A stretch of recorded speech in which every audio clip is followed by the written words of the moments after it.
नमस्कार। आज हम पढ़ेंगे छठी कक्षा का छठा पाठ समुद्र तटः का अभ्यास। तो देखिए, पहला प्रश्न है उच्चारणम कुरुतः। उच्चारण कीजिए, बोलना है इसको। तो बोलिए, तरंगई संगमः प्रायद्वीपः मत्स्य जीविनः तिसृषु बंगोपसागरः विदेशी पर्यटकेभ्यः वैदेशिक व्यापाराय चंद्रोदयः। अगला प्रश्न है अधोलिखित प्रश्नानाम उत्तरम लिखत। नीचे लिखे हुए प्रश्नों के उत्तर लिखिए। तो क है जनाहा लोग, का भी किसके द्वारा, जल विहारम पानी में भ्रमण या जल विहार कुर्वंती करते हैं। तो का भी में तृतीया विभक्ति है, उत्तर में भी हम इसी विभक्ति में उत्तर देंगे। तो नौका भी नाव से या नाव के द्वारा पानी का भ्रमण करते हैं। का भी की जगह लिख देंगे नौका भी। ख भारत से भारत का दीर्घतम है सबसे बड़ा समुद्र तट है। समुद्र का किनारा कह कौन सा है। भारत का सबसे बड़ा समुद्र का किनारा कौन सा है या समुद्र तट कौन सा है। कह की जगह लिखेंगे मेरीना तट है और क्वेश्चन मार्क्स हटाकर पूर्ण विराम लगा देंगे। तो मेरीना तट सबसे बड़ा समुद्र का तट है। अब गए देखिए, जनाह कुत्र साइवैरम विहरंती। लोग कहाँ स्वतंत्र रूप से घूमते हैं, बिना रोक टोक घूमते हैं। जैसा कि हमने पाठ में पढ़ा था, जुहू तटे। कुत्र की जगह लिख देंगे जुहू तटे। अगर पूर्ण वाक्य में लिखना आए तो हम लिखेंगे जनाह जुहू तटे साइवैरम विहरंती और यहाँ पूर्ण विराम लगाएंगे। अगर एक पद में आता है तो हम ऐसे ही लिखेंगे जुहू तटे, बस। घ बालका बालुका भी किम रचयंती। बच्चे बालू रेत से, बालू मिट्टी से, किम रचयंती क्या बनाते हैं। तो किम में जो वचन विभक्ति दिया हुआ है उसी के अनुसार ही हम यहाँ लिखेंगे बालुका गृहम मिट्टी के घर।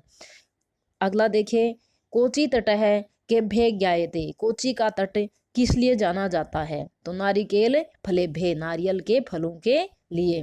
नारिकेल फले भे, नारियल फलों के लिए जाना जाता है। तीसरा प्रश्न है मंजूषात पदानी चित्वा रिक्त स्थानानि पूर्यत। मंजूषा से जो पद हैं इसको बोलते हैं मंजूषा। जो बॉक्स है इसको मंजूषा बोलते हैं और इसमें जो ये पद दिए हुए हैं इनको लेकर के और जो खाली जगह है उसको भरना है। बंगोपसागर है बंगोपसागर। प्रायद्वीप है प्रायद्वीप जो 3 तरफ से पानी से घिरा होता है। भारत एक प्रायद्वीप है। पर्यटना है घूमने के लिए। क्रीड़ा खेल। संगम है मिलन। तो पहला देखिए, कन्याकुमारी तटे तरियाणाम सागराणाम संगमः भवति। कन्याकुमारी के तट पर 3 सागरों का भवती क्या है, संगमः मिलन है। ख देखो, भारत देश है, भारत देश इति कथ्यते। भारत देश को ऐसा भी कहते हैं, क्या कहते हैं, प्रायद्वीप है, प्रायद्वीप भी कहते हैं। ग जनाः समुद्र तटम आगच्छन्ति। लोग समुद्र तट पर आते हैं क्या करने के लिए, पर्यटनाएं। तो ये जो पर्यटनाएं है वो हम यहाँ लिख देंगे घूमने के लिए। घ है बालेभ्य क्रीड़ा रुचते। बालेभ्य बच्चों को अच्छा लगता है, क्या अच्छा लगता है, क्रीड़ा खेलना, खेलना अच्छा लगता है। अगला है भारत से पूर्व दिशायाम बंगोपसागरः अस्ति। भारत से भारत की पूर्व दिशायाम पूर्व दिशा में अस्ति है कौन सा सागर है, बंगोपसागर है, बंगोपसागर है। तो इस तरह से हम तीसरा प्रश्न करेंगे। अगला प्रश्न देखिए, तृतीया विभक्ति प्रयोगेण रिक्त स्थानानि पूर्यत। तीसरी विभक्ति का प्रयोग करते हुए खाली जगह को भरिए। तो तीसरी विभक्ति जैसे हमने बालक का शब्द याद किया था उसमें तीसरी विभक्ति पुल्लिंग में थी बालकेन, बालकाभ्याम, बालकई। और ऐसे ही हमने रमा का याद किया था स्त्रीलिंग, उसमें तीसरी विभक्ति थी रमया, रमाभ्याम, रम अभी।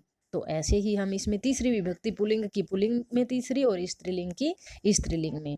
देखिए, व्योम है मित्रेण सह गच्छति। साथ साथ में हम लाइन की हिंदी भी देख लेंगे। व्योम मित्रों के साथ जाता है। मित्र था यहाँ तो मित्रों के साथ तीसरी विभक्ति में बन जाएगा मित्रेण, तो मित्रों के साथ। ऐसे ही सब में जो ब्रैकेट में दिए हुए हैं उनकी तीसरी विभक्ति बनानी है। बालका बालक, बालिका भी, ये बालिका दिया हुआ है इसकी तीसरी विभक्ति बनानी है क्योंकि बहुत सारे बालक हैं। बालका बहुत सारे बालक हैं तो बहुत सारी बालिकाओं के साथ पढ़ रहे हैं। तो यहाँ आएगा बालिका भी, ये भी बहुवचन में आएगा। ये बै लिखा हुआ है ये गलती से है तो यहाँ पर आप बा कर लीजिए, बालिका भी, बालिका भी सह पठंती।